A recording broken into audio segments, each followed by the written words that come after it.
ఏమి తిందుమా, ఏమి తినాలి, ఏమి త్రాగాలి, ఏమి ధరించుకోవాలి. అన్యజనులందరి ఆలోచన ఇదే. పోషణ గురించి ఆలోచిస్తారు, సంరక్షణ గురించి ఆలోచిస్తారు. నేను ఎలా పోషించబడాలి, ఏమి తినాలి. ఉదయాన్నే తింటానే ఉంటారా, మధ్యాహ్నం ఏం తినాలని ప్లాన్ చేస్తూ ఉంటారు. ఉదయాన్నే తింటానే ఉంటారు, ముందు తిను, ఈ పూట తిండి తిను, మధ్యాహ్నం సంగతి ఆలోచిద్దామంటే ఉదయాన్నే తింటానే ఉంటాడు. అమ్మాయి మధ్యాహ్నానికి ఏం చేస్తావు అంటే అడుగుతాడు. అర్థమైందండి? ముందు తిని సావురా బాబు, మరలా మధ్యాహ్నం సంగతి ఆలోచించవచ్చు అంటుంటుందా. మధ్యాహ్నం తింటానే ఉంటారు. అమ్మాయి మిగిలితే కొంచెం ఫ్రిడ్జ్లో పెట్టు, సాయంత్రం మళ్ళీ ఇదే తింటాను అంటాడు. మధ్యాహ్నం తింటానే ఉంటాడు, మరలా తినాలని. Praise Lord. ఎవరో చుట్టాలింటికో, బంధువుల ఇంటికో, లేకపోతే ఇలాంటి మీటింగ్కో వెళ్ళారనుకోండి, అక్కడ శుభ్రంగా తిన్నారనుకోండి, నస్తే అమ్మాయి ఇది కొంచెం బాక్స్ వేసి పెడతావా, వీళ్ళు ఉదయాన్నే తింటానంటారు. మనిషి తిండి వలన, మత్తు వలన, ఐహిక విచారం వలన మనుషులు మందముగా కొనసాగించబడుతున్నారు. అన్ని జనులందరి ఆలోచన ఏం తినాలి, ఏమి ధరించుకోవాలి, ఎలా పోషించబడాలి అని దాని గురించి చింతిస్తూ ఉన్నారు. ప్రియులారా, నీవు చింతించవలసిన అవసరం లేదు. ఎందుకంటే మనకు ఒక పరలోకపు తండ్రి ఉన్నాడు. మనం ఆలోచించకపోయినా, మనం చింతించకపోయినా, ఎప్పుడు ఎక్కడ మనకేది అవసరమో మన పరలోకమందున దేవుడికి తెలుసు. చెప్పండి కూడా మంది గట్టిగా. తన మహిమ ఐశ్వర్యంలో ప్రతి అవసరాలు, తన ఐశ్వర్యములో, ఆయన ఐశ్వర్యంలో మన ప్రతి అవసరాలు తీర్చే దేవుడు యేసు ప్రభు. అదే అంటారు కదండి, మీలో చెడ్డవారైన తల్లిదండ్రులు తన పిల్లలు రొట్టెను అడిగితే రాతినిస్తారా, చేపను అడిగితే పావునిస్తారా? చెడ్డవారైన తల్లిదండ్రులే, చెడ్డవారైన భూలోకపు తల్లిదండ్రులే తమ పిల్లలకి మంచి ఈవులను ఇవ్వాలని కోరుకుంటుండగా, మీ పరలోకమందున తండ్రి, ఆమేన్ చెప్పండి గట్టిగా, మీ పరలోకమందున తండ్రి తన్ను అడుగు వారికి ఎంతో నిశ్చయముగా మంచి ఈవుల్ని ప్రసాదిస్తాడు. ఆయనే చూచుకుంటాడు. నీ అవసరాలేంటో ఆయనకు తెలుసు, నీ అక్కర్లేంటో ఆయనకు తెలుసు. అడిగి పొందుకోవడం ఒక ఎత్తు అయితే, మనం అడగకపోయినా మన అక్కరలన్నీ ప్రభువుకు తెలుసు. స్తోత్రం చెప్పండి అందరూ గట్టిగా హల్లెలూయా. చూడండి, ఆకాశ పక్షులను చూడండి, అవి విత్తవు, కొయ్యవు, కొట్లలో కూర్చుకున్నవు, ఆయనను మీ పరలోకమందున దేవుడు వాటిని పోషిస్తున్నాడు. ఆమేన్. ఆయనను మీ పరలోకపు తండ్రి. పక్షులకు తండ్రియా, మనకు తండ్రి అయినా చెప్పాలి. పక్షులకు తండ్రియా, మనకు తండ్రి అయినా చెప్పాలి. మనకు తండ్రి. పక్షులకు ఆయన సృష్టికర్త, ఆయన సృష్టించాడు. ఆ సృష్టిలో ఒక భాగం పక్షులు.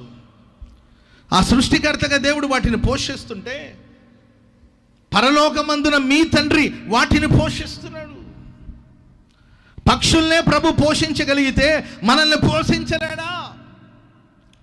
పోషణ గురించి ఆలోచించాలా, సంరక్షణ గురించి ఆలోచించాలా? ఆ పక్షుల కంటే మీరు శ్రేష్ఠులు అని ప్రభు చెప్పాడు. ఆమేన్ చెప్పండి అందరూ గట్టిగా. మనం స్పెషల్ అండి దేవుని దృష్టిలో. ఆమేన్ చెప్పండి అందరూ గట్టిగా. మనం స్పెషల్. సాధారణమైన పక్షులకే మేలు చేయగలిగితే మీరు ఆయన దృష్టిలో శ్రేష్టమైన వాళ్ళు. సాధారణమైన పక్షులకే దేవుడు అలా మేలు చేయగలిగితే మనం ఆయన దృష్టిలో సంథింగ్ స్పెషల్ అండి, ప్రత్యేకమైన వాళ్ళు. మన కోసం తన స్వరక్తాన్ని చిందించిన దేవుడు ఆయన. విలువైన తన రక్తాన్ని దారబోసి మనల్ని కన్న దేవుడు ఆయన, కొన్న దేవుడు ఆయన. ఆయన దృష్టిలో మనం విశేషమైన వాళ్ళు కనుక మన అవసరాలు, మన అక్కర్లన్నీ ప్రభువుకు తెలుసు. ఆయన మన అవసరాలు తీరుస్తాడు. స్తోత్రం చెప్పండి అందరూ గట్టిగా. సాధారణమైన వాటికే ప్రభు మేలు చేస్తే మనం విశేషమైన వాళ్ళు, మనం శ్రేష్టమైన వాళ్ళు. ప్రభు మనల్ని పోషించలేడా? అడవి పుష్పములను మీరు చూడండి, అడవి పువ్వును మీరు చూడండి, దాని ఆయుష్కాలం ఎంతకాలం? అడవి పువ్వు యొక్క ఆయుష్కాలం ఎంతండి? అడవి పుష్పం యొక్క ఆయుష్కాలం ఎంతండి? ఒక్కరోజే. ఉదయాన్నే అది వికసిస్తుంది, సాయంత్రానికి వాడిపోతుంది. ఒక్కరోజుండి సాయంత్రానికి వాడిపోయి ఆ పుష్పాల్ని దేవుడు అంతగా అలంకరిస్తే ప్రియులారా, దేవుడు మనకు ఆయుష్కాలం ఇచ్చి మనమే కాకుండా మన తరతరాలు దీవెనకరంగా ఉండాలని నిర్ణయించిన దేవుడు మనల్ని అలంకరించలేడా? స్తోత్రం చెప్పండి అందరూ గట్టిగా హల్లెలూయా. ఒక్కరోజు ఉండి సాయంత్రానికి వాడిపోయే ఆ పుష్పాలను అలంకరించిన దేవుడు మన జీవితంలో మరింత మహిమ కలిగిన కార్యాలు చేస్తాడు. గనుక మనకు ఒక తండ్రి ఉన్నాడు, ఆయన పరలోకపు తండ్రి. మనం చెప్పినా చెప్పకపోయినా, మనం అడిగినా అడగకపోయినా మన అక్కర్లన్నీ తీర్చగలిగిన తండ్రి అయిన ప్రతి అవసరాలు మహిమైశ్వలో తీరుస్తాడు. స్తోత్రం చెప్పండి అందరూ గట్టిగా. మరి మనం చింతించాలా, మనం దిగులు పడాలా, మనం కలవరపడాలా? ప్రభు మనకు ఒకటే చెప్పాడు, మొదట దేవుని రాజ్యాన్ని దేవుని నీతిని వెతకండి. మొదట దేవుని రాజ్యాన్ని దేవుని నీతిని వెతకండి. ప్రభు మనల్ని నడిపించే మార్గాలు మనం ప్రశాంతంగా పోతున్నప్పుడు మనకి ఎప్పుడెప్పుడు ఏది కావాలో అవన్నీ ప్రభు మనకి ఇస్తాడు. ఆమేన్ చెప్పండి అందరూ గట్టిగా. మనం ఏదో వెతుక్కొని వెళ్ళవలసిన అవసరం లేదు. దావీదు చరిత్ర మనం చూస్తే సింహాన్ని దావీదు వెతుక్కొని వెళ్ళాడా? సింహం వచ్చింది, సింహం మీద జయం సాధించాడు. ఎలుగుబంటి ఎక్కడుంది? నా తల మీద క్రొత్త తైలం పోయబడి ఉంది. నేను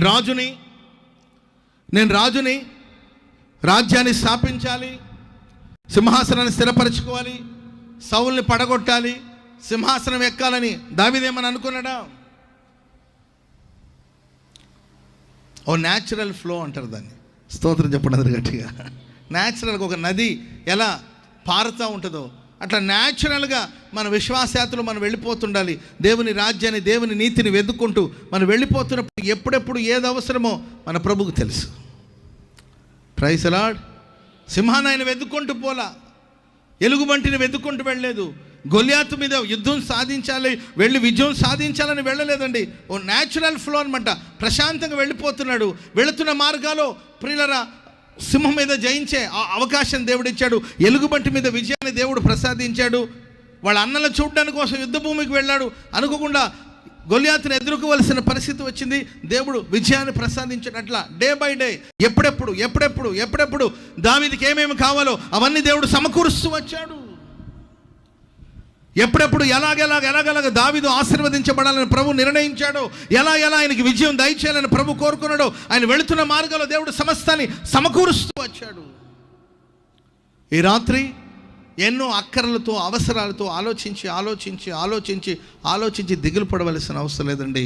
ప్రియులైన దేవుని రాజ్యాన్ని, దేవుని నీతిని వెతుకుతూ దేవుడు నీ కొరకు సిద్ధపరచబడిన మార్గాల్లో కుడి ఎడమలకు తొలగిపోకుండా నీ ప్రయాణం నీవు చేయి. ఆ మార్గాల్లో కావలసిందంతా ప్రభు నీకు ఇస్తాడు. చెప్పలు కూడా అందరూ గట్టిగా హల్లెలూయా.